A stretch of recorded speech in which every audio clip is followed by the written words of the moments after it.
Oh, you got plenty of room in there, Ed. Embarrassing. I can't see the rear view mirrors.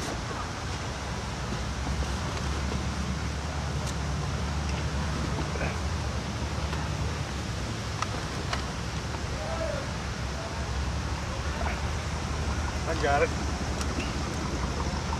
So there it is. That's what it takes to get a show going. That's what it takes to get the stuff there. And sometimes you have to pull them junkyard deals to get what you got to do to get where you got to go. So be cool.